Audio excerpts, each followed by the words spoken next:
Narendra Modi has built a reputation for bold, decisive moves in politics and diplomacy.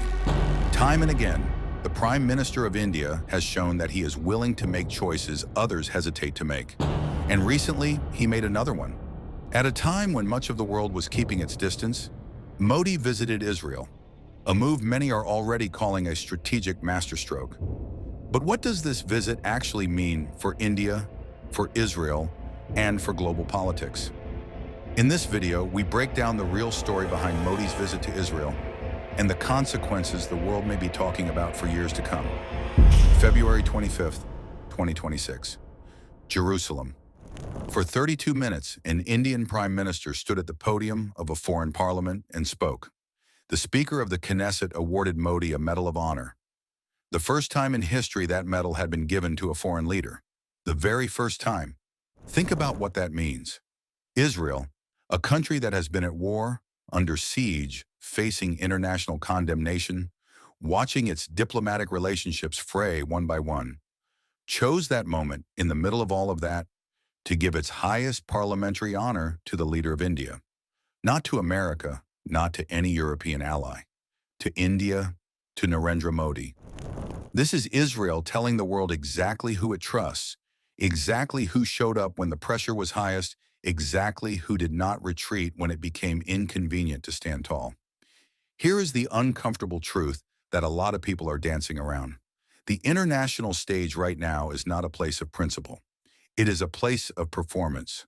Countries that call themselves free, countries that wrap themselves in the language of human rights and democratic values, have spent the past 2 years making careful calculations about exactly how much they can afford to be seen standing next to Israel. They are not asking what is right. They are asking what is safe, what will cost me the least. What can I say in public that keeps everyone comfortable? And so one by one, quietly, with the language of concern and process in international law, they have pulled back. They have issued statements. They have recalled ambassadors. They have found reasons to be unavailable. 124 countries are now bound by the reach of an arrest warrant issued against Israeli Prime Minister Benjamin Netanyahu by the International Criminal Court. Netanyahu cannot visit most of Europe. He cannot visit East Asia. He cannot visit vast stretches of Africa. The leaders who once called him an ally are now finding scheduling conflicts when his calls come through. The most powerful democracies in the world, countries that build entire foreign policy architectures around the idea of standing with Israel, are now performing a careful, choreographed distance. This is the world Modi walked into. This is the stage he chose. He did not need to go. Nobody forced the Prime Minister of the world's largest democracy to make that journey, to deliver that address, to accept that medal. He could have sent a message of friendship. He could have dispatched a minister. He could have found a middle path, something quiet, something that didn't attract attention. Instead, he went, visibly, deliberately. And he stood at the podium of the Knesset and spoke for 32 minutes while the world watched. To understand why this visit is a masterstroke, you have to understand what came before it. Because this friendship between India and Israel did not begin in a press conference. It did not begin with a photograph on a beach. It began in the shadows, long before anyone was allowed to talk about it openly. Go back to 1962. India is at war with China, while much of the world watches from a distance. Quietly, without public announcements or formal alliances, Israel begins sharing intelligence and security advice with India. It happens again during the 1965 war and again in 1971 when India faces Pakistan. Years later, Israeli officials confirmed that arms and intelligence support were provided. Publicly, India continues speaking in favor of Palestine. But behind the scenes, the cooperation with Israel is real, a relationship that exists quietly for decades. Then in 1992, the world changes. The Cold War ends, the Soviet Union collapses, and Prime Minister P.V. Narasimha Rao establishes full diplomatic relations with Israel. Embassies open, and a partnership that had lived in the shadows finally becomes public. From that moment, the relationship grows rapidly. Israel becomes one of India's most important defense partners, supplying radar systems, drones, surveillance technology, and missile defense. The jointly developed Barak 8 missile system is now used across India's Air Force, Navy, and Army. And when India carried out Operation Sindoor, Israeli technology was there. Precision guidance kits, advanced missiles, drones, and surveillance aircraft helping Indian forces operate with far greater accuracy and strength. These were not symbolic systems. They were tools that worked when India needed them most.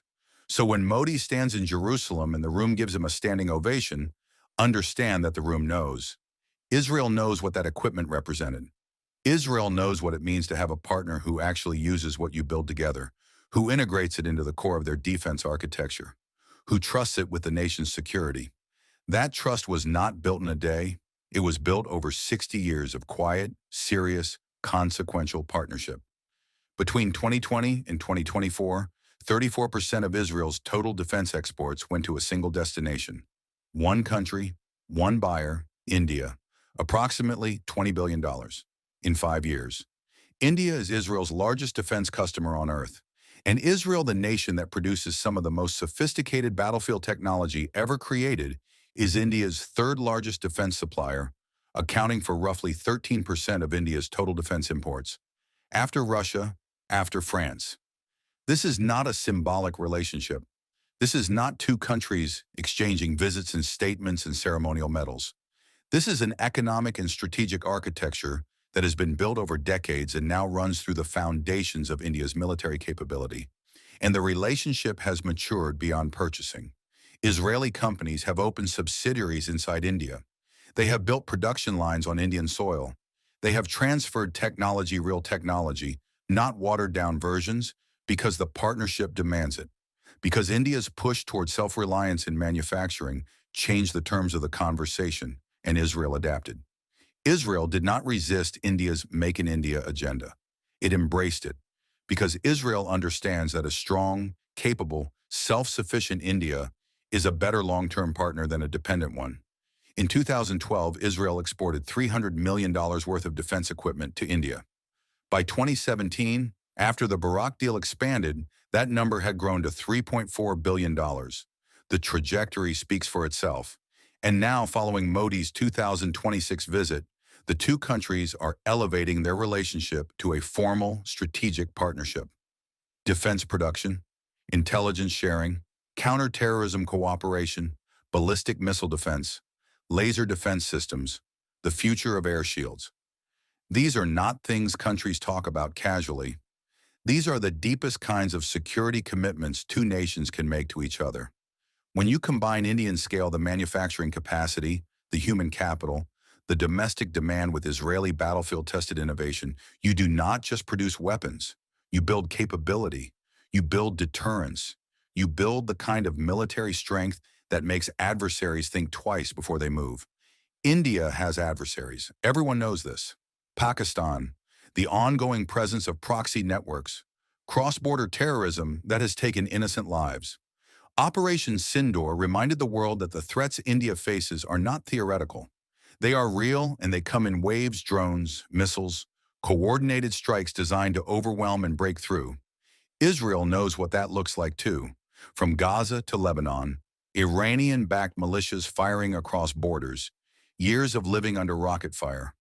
October 7, 2023 showed Israel that the threat it faces can strike without warning, at extraordinary scale, in the most peaceful-seeming hours. Two countries that live under constant threat have decided to build a fortress together. That is what this partnership is, and Modi's visit is the moment where that fortress became visible to the entire world. There is a moment that reveals character. Not the easy moments, the ones where the right thing to do is also the popular thing, the safe thing, the thing that gets applause. Real character shows up in the hard moments, the moments where doing the right thing costs something. October 7th, 2023. The Hamas attacks on Israel kill hundreds of innocent civilians. Music festival, homes, families. A terror attack of extraordinary savagery carried out against people whose only crime was being alive in the wrong place. The world's response was complicated, carefully worded, hedged, balanced. Many leaders issued statements that found room for context and both sides, even in the immediate aftermath of a massacre. Some waited to see which way public sentiment would move before committing to language. India did not wait. Modi condemned Hamas immediately. No hedging, no both sides language, no diplomatic fog. The word used was clear: terrorist. India called Hamas what it is, and in doing so, India aligned itself not with political fashion, but with moral fact. India knows what terrorism does to innocent people. India has buried its own civilians because of extremist violence. India has lived with cross-border terrorism as a permanent feature of its security reality. So when India looks at what happened on October 7th and calls it what it is, that is not a political calculation. That is a country speaking from lived experience.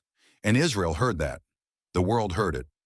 Reports emerged that even during Israel's most intense period of international isolation, while parts of the world were loudly condemning every action Israel took, ships carrying Indian-made equipment were docking in Israeli ports. While others lectured, India delivered, quietly, practically, without making a performance of it. That is what a real ally looks like. Not the ones who stand with you at the ribbon-cutting ceremony and disappear when the situation becomes complicated. The ones who are still there when nobody's watching, when the headlines are hostile, when the pressure to distance yourself is real and relentless. India showed up, and that matters. In diplomacy, in war, in life, the ones who show up when it costs something are the ones you remember. There is a reason the Knesset erupted in chants when Modi walked in. There is a reason Israeli lawmakers rushed the stage for photographs. There is a reason the Speaker's medal, never before given to a foreign leader, was placed in Modi's hands. It is not just affection, it is relief. It is the relief of being seen by someone who matters, of having the leader of 1.4 billion people, the prime minister of the world's largest democracy, stand in front of you and say, without apology, without qualification, without asterisks, I am here. Netanyahu's position in February 2026 is not simple. The war has strained Israel's economy. Domestic tensions are running high. The international arrest warrant has made him a pariah in most of the world. Countries that were once close allies have found ways to quietly close their doors. The diplomatic isolation is real. In that context, what does it mean to have Narendra Modi arrive? It means the largest democracy on earth has not written Israel off.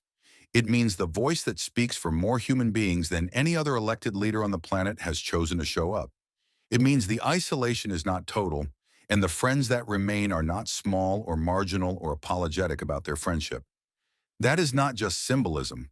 That is a message sent to every country watching, and they are all watching that India calculates its relationships based on its own interests and its own values, not based on what the diplomatic crowd thinks is fashionable this season. Israel is pivoting east. The old relationships with Western Europe, fraying and complicated, are being supplemented by something new. India is stepping into a global role that goes far beyond simply managing its neighborhood, beyond balancing China, beyond watching Pakistan, beyond the old categories. India is shaping global trade. India is shaping technology. India is shaping security. And India is doing it on India's terms. Modi and Netanyahu sitting together in Jerusalem, that is not a photo opportunity. That is two leaders setting direction, together, publicly, without apology. And for anyone who believed Israel was truly isolated, for anyone consuming the narrative that the world has unanimously turned its back, the Prime Minister of India just landed in Jerusalem. The future runs through New Delhi and Jerusalem both. It is worth understanding just how far India has traveled to reach this place. In 1947, India voted against the United Nations partition plan that created Israel. At that time, India was newly independent, still breathing the air of its own liberation. Mahatma Gandhi had opposed the partition of Palestine on moral grounds.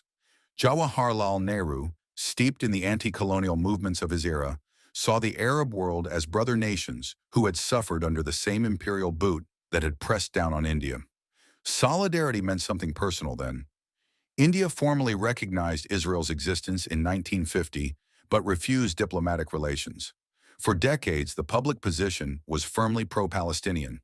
The private reality intelligence cooperation, quiet military assistance during the wars of 1962, 1965, and 1971 told a different story. But the public story was maintained for a reason: non-alignment, Arab relationships. oil, the voice of the global South. Through Indira Gandhi in the Cold War years, India lived a double reality, loudly backing Palestine, quietly gaining from Israel's intelligence and military expertise. Many understood it. Few said it out loud. In 1992, that balance shifted into the open. Narasimha Rao established full diplomatic ties. The Cold War ended, the Soviet Union collapsed, and India adjusted to the New World. Israel was no longer just a back channel. Still, the caution remained. From Rao to Manmohan Singh, India expanded defense deals and intelligence cooperation, but avoided the big optics. No prime minister visited Israel. Public support for Palestine continued. The tightrope held. Then came 2014. Modi, what was once managed discreetly, became a clear, public choice. The first Indian prime minister to visit Israel. That beach photo with Netanyahu rolled up trousers, barefoot, the Mediterranean behind them, turned into a symbol. No more secrecy, no more hiding the partnership. And now 2026, the second visit, the Knesset speech, the standing ovation, a medal no other foreign leader had received. This is not a break from history. It is the final step of a long journey, a relationship that spent decades in the shadows, now standing fully in the light. India is choosing partners without asking permission, guided by security, purpose, and the future. That is what a truly sovereign nation looks like. Defense partnerships are easy to talk about in abstract terms: weapons, systems, cooperation, exports. But what does it actually mean for the 1.4 billion people who live inside India's borders? It means that the line of control with Pakistan is watched by surveillance systems built with Israeli knowledge. It means that Indian Navy ships carry missile defense systems jointly developed between Indian and Israeli engineers. It means that when a hostile actor fires into Indian territory, India has the capability to respond with precision that minimizes collateral damage and maximizes effect. The Harap kamikaze drones that India used in Operation Sindoor, drones that sought out and destroyed radar systems, that eliminated air defense infrastructure before any other strike, those came from Israeli design. The spice kits that turned ordinary bombs into precision-guided munitions, allowing Indian aircraft to strike specific targets with extraordinary accuracy, Israeli technology. The AWACS aircraft that gave India a picture of the entire theater of conflict from high above, procured from Israel in 2004, still flying 20 years later. These are not decorative purchases. These are the tools India reached for when the threat was real and the response had to work the first time. And they worked. The Barak 8 surface-to-air missile system, jointly developed, jointly produced, deployed across all three branches of India's military, simultaneously represents something even more significant than the hardware itself. It represents the depth of integration. India did not just buy Israeli missiles. India built them with Israel. Indian engineers worked alongside Israeli engineers. Indian factories produced components. The knowledge transfer was real, and now the conversation has moved further still. Ballistic missile defense, laser defense systems, the technology that will define the next generation of air shields. The discussion between Modi and Netanyahu in February 2026 included these frontier capabilities not as dreams, but as the next stage of a partnership that has been performing for decades. Israel exports to the world, to dozens of countries, but 34% of everything it exported in defense over a 5-year stretch went to India. That is not a coincidence. That is a choice. Israel chose India as its primary partner because India proved it could use these systems, maintain them, build with them, and deepen the relationship over time. And for a country that faces the threats, India faces a nuclear-armed neighbor with a documented history of supporting cross-border terrorism, a second nuclear-armed neighbor pressing from the north, and the ever-present reality that modern conflict comes in forms that don't respect old categories, that capability matters. It matters enormously. It matters every single day. The critics of this visit ask a fair question. What is India getting from this? Is it just weapons? Is it optics? Is there something real underneath the ceremony? The answer is yes. There is something very real. Multiple things. Defense capability, obviously. $20 billion in proven, battlefield-tested equipment over 5 years. systems that have been used in actual conflict and performed, technology that elevates what India's existing platforms can do, Israeli systems that make Russian origin and American origin equipment more effective by plugging in alongside them, not replacing them. This is what defense analysts call force multiplication. You do not replace your existing military. You make it dramatically more powerful by adding pieces that enhance every other piece. Then there is manufacturing and technology transfer. India is not just buying finished products. India is building. The Make in India push has found in Israel a partner willing to move production inside India, willing to train Indian workers, willing to share intellectual property at a level that genuinely builds Indian capability rather than simply selling India a product it will always need to come back and buy again. This is the difference between dependency and partnership. Then there is technology beyond defense, critical minerals, artificial intelligence, quantum technology. The agreements signed during the February 2026 visit included frameworks for cooperation in these sectors that will define economic power in the coming decades as surely as oil defined power in the last century. And there is the strategic positioning. Netanyahu has spoken of a potential alliance involving Israel, India, Greece, Cyprus, and other nations in the region, a framework for addressing the destabilizing influence of radical networks across the Middle East and beyond. Whether a formal alliance materializes or not, the conversation itself signals something important. India is being invited into the architecture of regional security at the highest level, not as a bystander, not as a market to be sold to, but as a genuine partner whose participation shapes the outcome. India has never been part of formal military alliances. That has been deliberate. But the world is forming new alignments. Pakistan signed a mutual defense framework with Saudi Arabia. Turkey is expanding its own regional role. The forces organizing themselves against liberal, democratic governance are not waiting for the forces that support it to get organized in response. India's participation in shaping that response is not just an option, it is increasingly a necessity. Some observers also raise uncomfortable questions about how these defense partnerships are structured.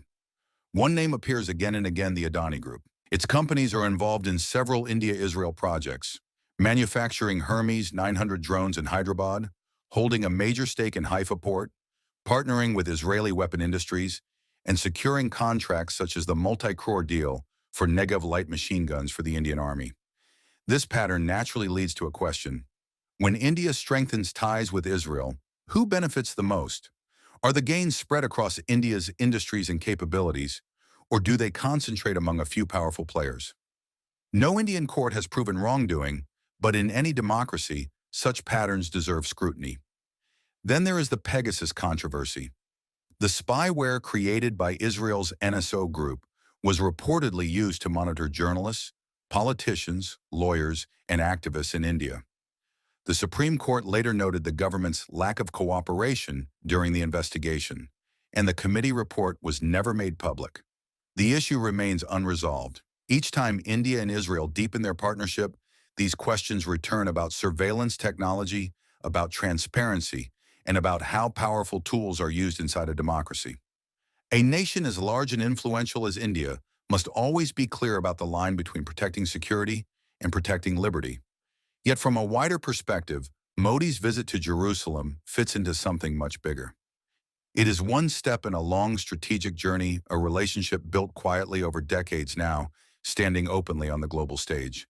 And for many watching from outside, the remarkable part is not just the partnership itself, but the confidence of a nation shaping its future with patience, calculation, and the vision of a civilization that thinks in centuries. Israeli newspapers described India as a reliable long-term partner, a nation that did not step back when pressure was highest, a democracy that chose to stand beside another democracy, openly and without apology. Few countries in the world can claim that. India earned that reputation through decades of quiet cooperation that grew into a powerful public partnership, a journey that, in February 2026, ended with a standing ovation in the Knesset and a historic honor for its leader.